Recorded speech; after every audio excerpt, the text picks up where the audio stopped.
Hello, how you doing? Welcome back to the channel. France 30, South Africa 26. The game that was billed as the game of the weekend certainly delivered on the pitch. What a test match. What a victory for France, and some interesting questions for South Africa as well. Erasmus, again, not happy after a South Africa defeat. I'm going to get into loads of different stuff about this game. If you're new here, please subscribe to the channel, like the video, and drop a comment down below. I'm sure there's loads of you that have an opinion on this match, particularly from a South Africa perspective. Their fans, from what I've seen on social media at least, not happy. So do drop a comment down below. I always love to hear from you and your views on the game. All right, let's get into it. So as I say, I am going to get on to Erasmus and some of his frustration around some of the calls for South Africa in this game. That's going to come later in the video because I want to start off by talking about France. What is it? Their 12th victory in a row, basically their best run of games since the 1930s in international rugby. Unbelievable run of form for a really, really impressive side. One observation, first of all, just looking at the stats of the game. Stats don't always tell much of a picture, but there are a few bits that I thought were quite interesting in terms of our perception of these two teams. In particular, in terms of the carries, South Africa actually carried more than France, 77 to 70. So not a huge difference, but they did use the ball or look to use the ball a little bit more, perhaps partly because they were chasing the game late on. But what was really interesting was actually metres carried. 434 metres for France, 629 metres for South Africa, which is quite a big difference. And having watched the game, I wouldn't have necessarily automatically thought that South Africa had carried for a lot more metres than France had, which to me speaks to the fact that this France team, they don't necessarily always look to run the ball, but when they do, they look to run it when the opportunity is on. And in particular in this game, again, just looking at a few of the stats, in terms of turnover tackles, there were 4 for France and 4 turnovers, 1 for France. I think when they get that turnover, when they get the opportunity to counter-attack, this France team is really good at noticing that opportunity and then capitalising on it, which for me was just a bit of an observation, because traditionally in this game, I think people would think that it's South Africa that are always going to be kicking the ball away, backing their defence, and the stats don't necessarily back that up. I think South Africa actually tried to play a bit more than people probably suspected, but it was France who were able to just use those opportunities very slightly better, but it was pretty small margins really in this game, and that's reflected in that final scoreline. All right, so overall, what I wanted to mention as well, rugby in France is in a great place. You look at the international game, I mean, their team is on a record win streak. You look at the crowds they've got. This match wasn't happening in Paris. They took it away from the Stade de France. And again, really good crowd. The atmosphere looked brilliant. And then you look at the club game. They've got European champions. The top 14 is in fine fettle. Pro D2 is also really, really successful with professional clubs. I think the rest of the rugby world at the moment is looking at France with a huge amount of envy in terms of the domestic game, in terms of the international game, and just in terms of the interest around this French team. I think it's so exciting that the World Cup is going to be in France next year. I think it's the perfect time for it to be in the country, given how successful and what a good place rugby is in France. I think the atmosphere is going to be awesome. The stadiums are all hopefully going to be pretty full as well. We saw that from this game being taken to the south of France. There's still a real appetite for rugby in the south, as well as there is when they play at the Stade de France. So overall, just a great time for rugby in France, I think. And as I say, everyone else probably looking on with envy, apart from maybe Ireland. Ireland are in a really good spot at the moment, but I think every other nation will look at it and be pretty jealous of what they're seeing in France at the moment. For other thing for France as well, another big win on home soil. If we look back now, they beat Australia last week when they weren't necessarily at their best. They beaten the world champions South Africa, who, whilst probably not playing the best rugby we've seen them play in the kind of Jacques Nienaber, Erasmus era, they're still such a tough test. We saw that in the game yesterday. They're a really, really good team. They're so physical. They back themselves defensively, and you know, not an easy side for France to come up against, even playing at home. So they've won those 2 games. They beat New Zealand at home last autumn in that unbelievable game in the Stade de France. They beat Ireland in the Six Nations. They've beaten England.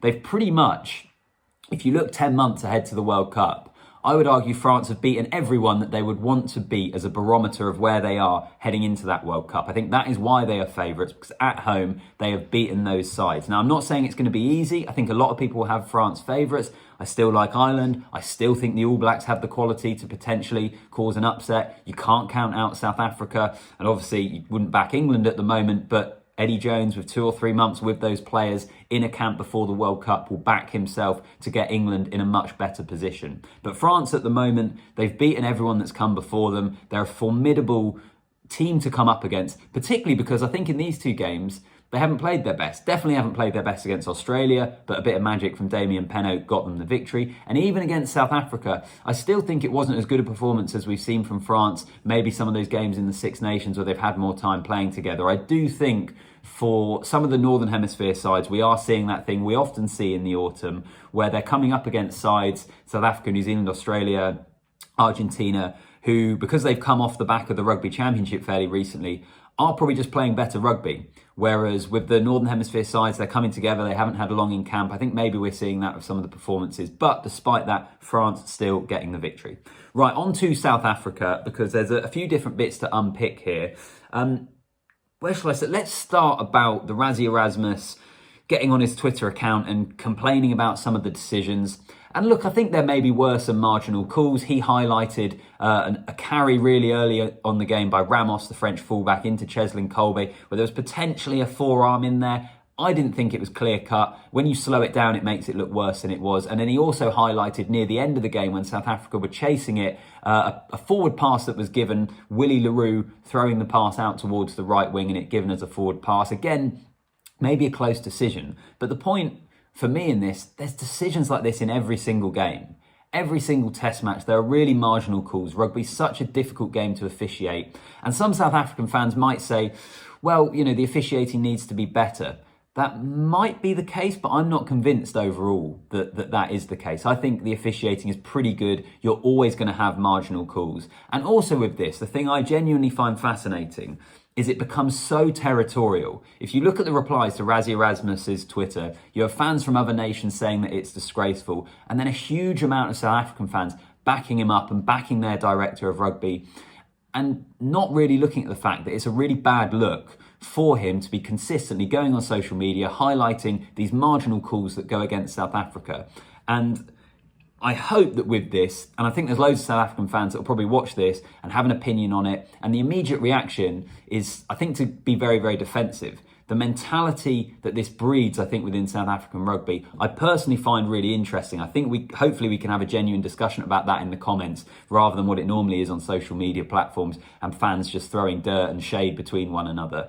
But the fans in South Africa seem to back Rassie with this, which I find absolutely amazing, because it's really not good for the game. Yes, sometimes calls go against you, but ultimately those 2 calls that he's highlighted, is that the reason South Africa lost this game? No, it's not. And actually, it distracts from the fact that there is so much positive for South Africa to take out of this game. Rather than focusing on referee decisions, which might be a bit 50-50, let's look at some of the great stuff. Pieter-Steph du Toit got sent off really early in the first half, and South Africa, away to France, one of the best sides in the world, against a home crowd that are really into it, were really, really good. They gave a brilliant account of themselves. They put themselves in a position to win that match. They took the lead and they just couldn't quite hang on. These things happen. As for the Steph du Toit red card, I actually have a bit of sympathy for him. I think it was a red card. You have to give it. It was head-on-head contact, straight into Dante.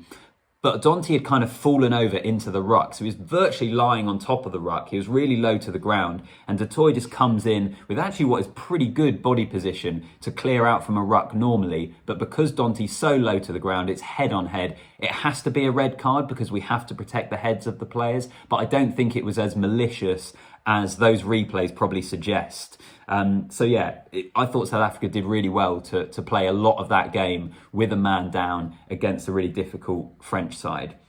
Also, let's talk about the fly half situation for South Africa. I think this is maybe the key position that they need to try and work out before the next World Cup. Would be really interested to hear from South African fans on this. Willemse was at 10 for this game. Pollard has been so injured and really out of form pretty much since 2019 World Cup, I would say. And I think that fly half, that general, is a position that South Africa are struggling to fill at the moment, and is perhaps a major part of the reason why we haven't seen South Africa on a consistent basis perform as well as maybe we are accustomed to them seeing. There's been some great results here and there, but I don't think they've been quite as good for a little while now, and I think maybe the fly half position is the reason for that. I like Willemse, by the way. He can play in the centres, he can play at fullback. We've seen him take up the kicking duties. He's maybe had a mixed bag from the tee. We've seen Faf de Klerk and Cheslin Kolbe take a lot of the kicks in the last couple of matches. But then we did see Willemse kick the winning penalty in the first test match in the summer against Wales, with the game on the line under pressure to slot that. So I'd like to see him more there at 10, but I think that position is quite key for South Africa for them moving forward. That's kind of everything for the time being from me. As I say, overall, a brilliant test match. Absolutely loved it. I think it's a shame that once again there's this conversation of Rassie Erasmus and the officials and decisions that go against South Africa, and the mentality that I think that breeds amongst the South African fan base. I'm not saying it's everyone, but I think it's definitely there. Would love to hear from South African fans on that. Let's have a conversation about it. Do you think I'm wrong? Do you think there's something in that? I think it's really, really interesting. I think it would be much nicer to not see Rassie Erasmus always highlight marginal forward passes and things like that. Those decisions happen in every single game. But overall, brilliant test match. France on the up. They are legit. They are the real deal, especially ahead of a World Cup next year. And South Africa is still incredibly good. Another good performance with a man sent off for most of the game. Yeah, I think there are still positives in there for South Africa. Let's maybe focus on some of the good things that they did rather than the referee's decisions. All right, remember, please subscribe to the channel if you're new here. Comment down below. There's so much to get into in this game. Do drop a comment, and I'll see you in the next one.